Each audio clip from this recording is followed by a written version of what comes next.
Assalamualaikum warahmatullahi wabarakatuh. Waalaikumsalam. Saya Muhammad Sulaiman.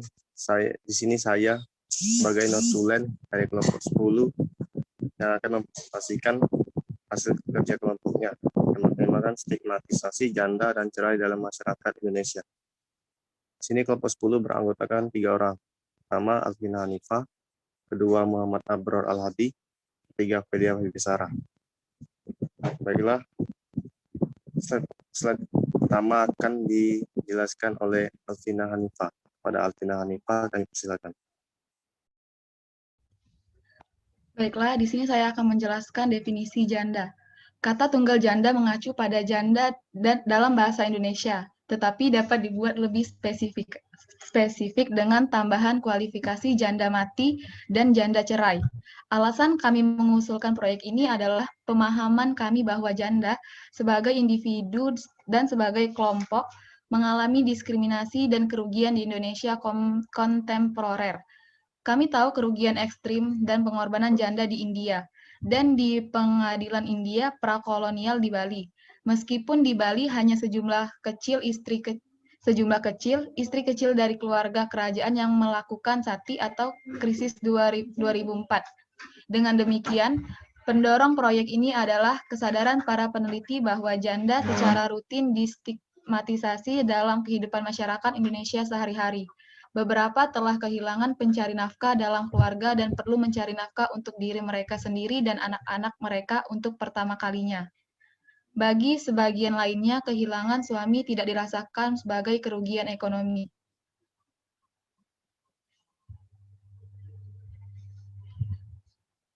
Baiklah, untuk beberapa artikel mengenai stigmatisasi janda. Yang pertama, diperkirakan ada 9 juta perempuan kepala keluarga atau FHH di Indonesia.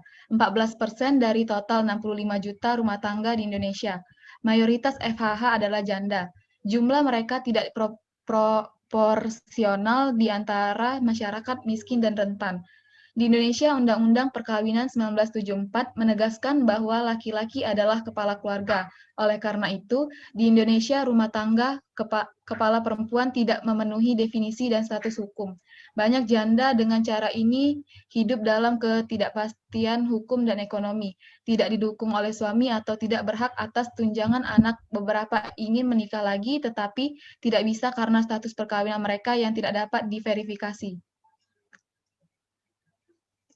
Meskipun kami memahami bahwa janda sering mengalami kesulitan ekonomi dan diskriminasi struktural karena status hukumnya yang ambigu, kami ingin mengeksplorasi akar budaya dan logika stigma yang melekat pada janda dan apa artinya menjadi janda Indonesia kontemporer. Masyarakat siap memfitnah janda sebagai tidak bermoral, dan dugaan amoralitas ini adalah inti dari stigma gender. Setiap penyimpangan perempuan dari heteroseksualitas normatif reproduksi yang dipraktikkan dalam perkawinan mendapat stigma yang kuat di Indonesia. Stigma menyerang identitas, moral, dan harga diri seseorang wanita, dan membuat sulit untuk membangun dirinya sebagai wanita terhormat dengan moral yang baik. Di Wawoni misalnya, diskriminasi bersifat struktural dan dikalibrasi dengan tepat. Mas kawin untuk perempuan perawan lajang adalah 30 pohon kelapa, dan untuk janda hanya 10 pohon, atau parker DKK 2016.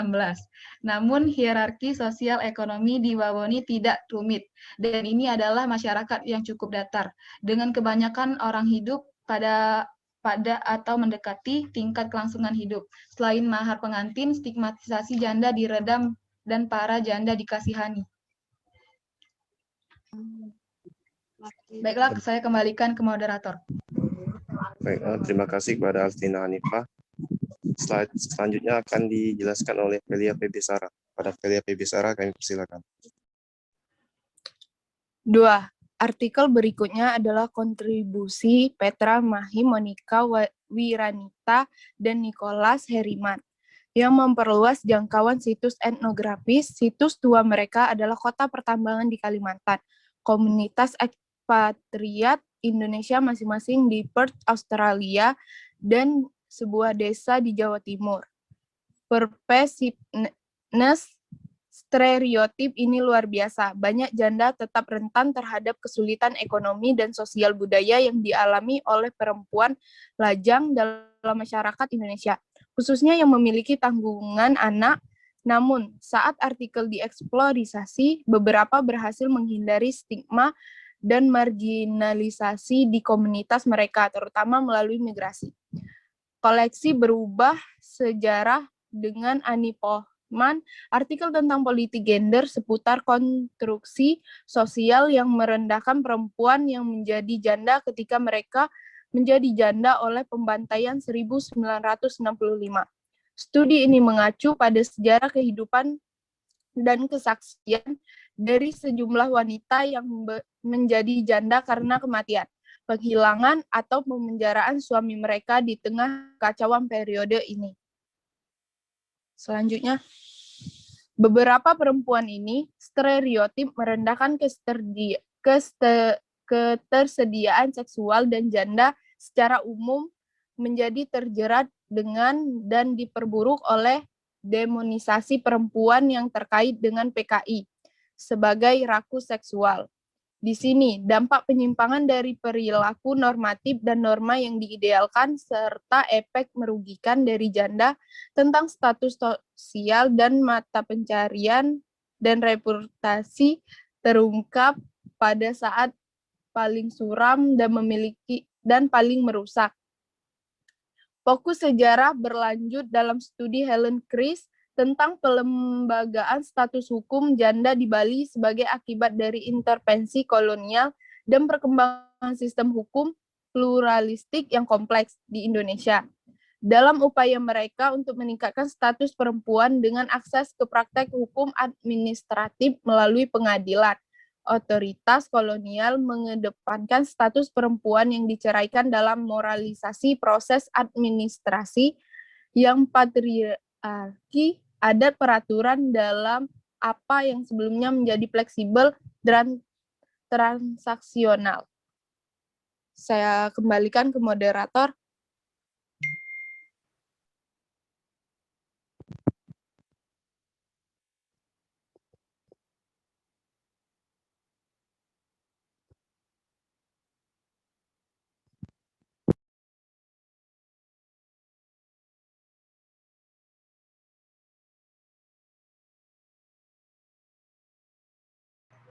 Baiklah, saya lanjutkan juga dalam artikel terakhir.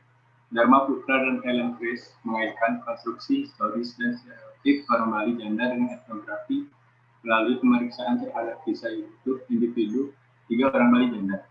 Studi kasus etnografi ini menunjukkan interaksi yang kompleks di Bali, kontemporer antara yang tangguh dan yang terus memuat adat tradisi dan pilihan pribadi.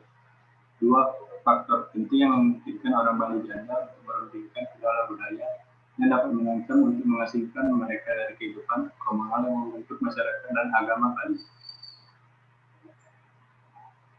Selanjutnya, pertama adalah dukungan keluarga dan komunitas, terutama kapasitas untuk reintegrasi agama dan sosial ke dalam keluarga kelahiran mereka, setelah perceraian atau kematian pasangan.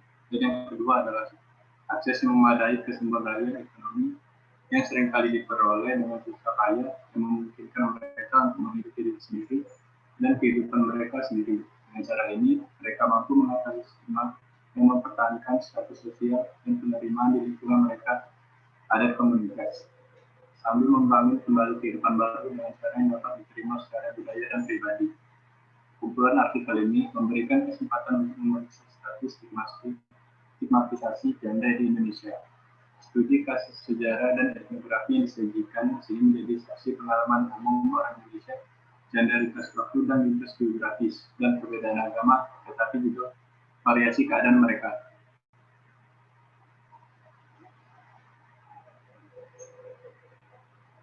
Selanjutnya, data ini menyoroti sifat abadi dari stereotip dan stigmatisasi negatif janda lintas komunitas dan generasi.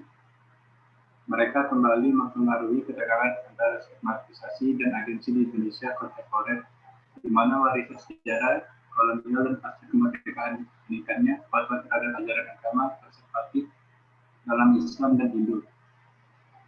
Kekuatan media populer dan sosial semuanya berfungsi untuk menegakkan dan memperkuat stigma. Artikel ini memberikan bukti jalan yang baru untuk perlawanan destigmatisasi yang dimainkan dengan cara berbeda di masyarakat desa dan perkotaan. Artikel ini hanya menyajikan contoh cerita dan perspektif individu tentang janda di Indonesia dan meninggalkan ruang lingkup yang cukup besar untuk eksploitasi bidang penyelidikan yang lebih menjadikan. Sense-nya.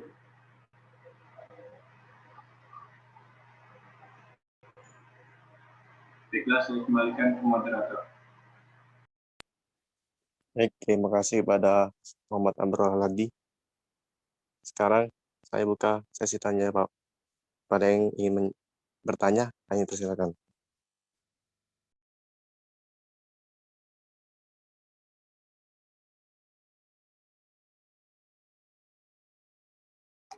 Bolehlah.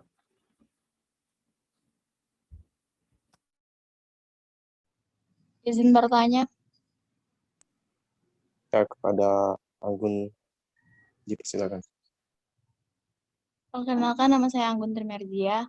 Sini saya ingin bertanya, bagaimana pendapat kelompok kalian mengenai janda yang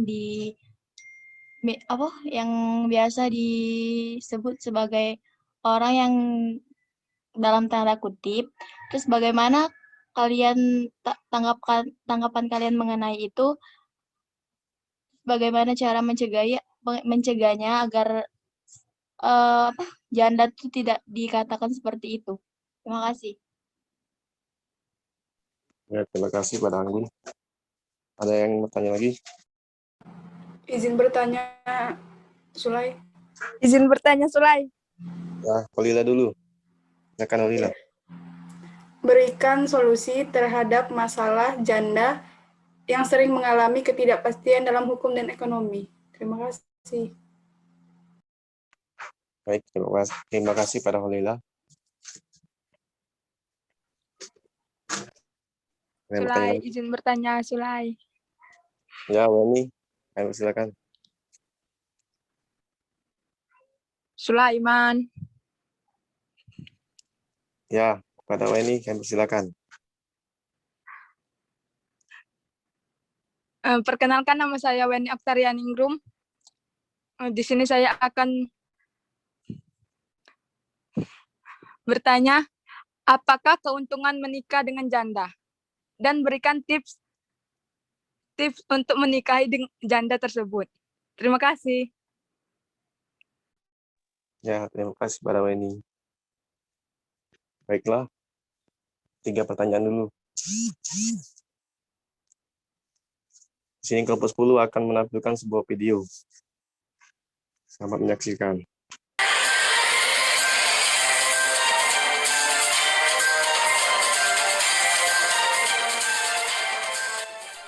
Dilansir dari jawapos.com, banyak perceraian wilayah ini dibanjiri janda muda. Pengadilan Agama Tanjung Redep, Kalimantan Timur mencatat sebanyak 454 perkara perceraian yang telah diputus pada tahun 2018. Dari jumlah itu, sekitar 200 pasangan yang telah dikabulkan perceraiannya. Meningkatnya kasus perceraian di bumi Bati Wakal, lanjut Kospul, dipengaruhi oleh faktor ekonomi dan perselingkuhan. Mayoritas pasangan yang bercerai berusia 31 hingga 50 tahun. Disusul usia 26 sampai 30 tahun, kemudian usia 21 sampai 25, dan paling sedikit pasangan berusia 17 sampai 20 tahun. Pada 2017 tidak jauh beda angkanya, juga hampir mencapai angka 200 pasangan yang dikabulkan bercerai. Ujar Panitera Muda Hukum PA Tanjung Redep Kaspul Asrar, dikutip dari Berewpos, Jawapos Group, Senin 11 Februari. Dibanding tahun ini, katanya perkara perceraian dari segi usia didominasi perkawinan usia muda, rata-rata usia 18 tahun. Sekitar 70% janda muda untuk kasus cerai periode Januari 2019. Sisanya janda tua. Meningkat tidaknya bisa dilihat Desember nanti jelasnya. Seperti diketahui, kasus perceraian yang terjadi di tangani PA Tanjung Redep dalam 1 tahun terakhir ini lebih banyak cerai gugat atau permohonan istri dibandingkan dengan cerai talak atau permohonan suami. Data yang diperoleh Berau Pos dari Pengadilan Agama Berau menyebutkan pada 2018 jumlah kasus perceraian yang diterima mencapai 510 kasus yang terdiri atas cerai talak 133 dan cerai gugat 377 kasus. Lalu pada Januari sudah sebanyak 118 kasus yang diterima oleh PA terdiri atas talak 24 dan cerai gugat 94 kasus. Menurut Kasbul, kasus perceraian yang terjadi di Berau banyak disebabkan karena faktor perselisihan yang berbuntut pada pertengkaran secara terus-menerus. Disusul kasus cerai karena salah satu pihak meninggalkan pasangannya keluar kota, kemudian faktor ekonomi, dan terakhir karena salah satu pasangan terjerat narkoba. Angka janda bisa dilihat dari banyaknya angka kasus cerai gugat, belum lagi ditambah dari angka cerai talak. Januari tahun ini saja sudah ada 118 kasus cerai yang masuk ke Pengadilan Agama Pungkas.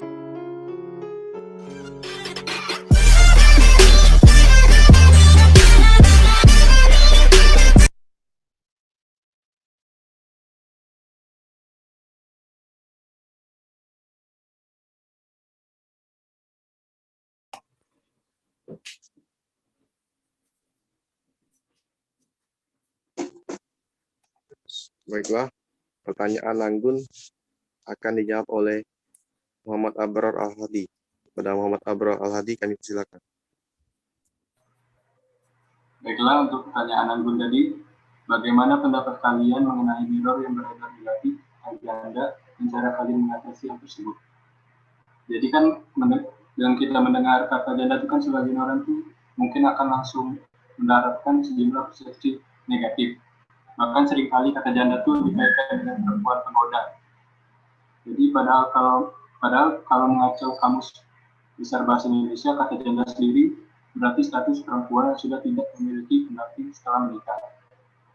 Lalu mengapa kata janda bisa jadi negatif? Kemungkinan besar itu alasannya diperkirakan karena adanya kebudayaan patriarki dan kecenderungan masyarakat yang menjadi misoginis atau memiliki kebencian terhadap perempuan dan menempatkan pria di posisi yang lebih tinggi dari perempuan dan kerap kali menjadikan kesalahan pada perempuan. Jadi dengan cara mengatasinya itu dengan mencari dukungan, di mana masa awal perceraian itu kan masa yang sulit. Jadi selama proses perceraian itu penting bagi dia untuk mempunyai support system. Support system ini bisa dari siapa saja, yang penting seseorang yang kita percaya, seperti keluarga atau teman, yang bisa kita ajak berbagi dan mengarahkan kita pada hal-hal yang positif. Terima kasih. Saya kembalikan ke moderator. Pada Anggun, apakah sudah jelas? Sudah, terima kasih. Ya, terima kasih.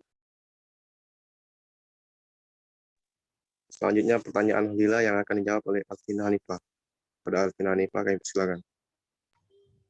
Baiklah, saya akan menjawab pertanyaan dari Holila. Pertanyaannya, berikan solusi atas permasalahan janda sering mengalami ketidakpastian dalam hukum dan ekonomi.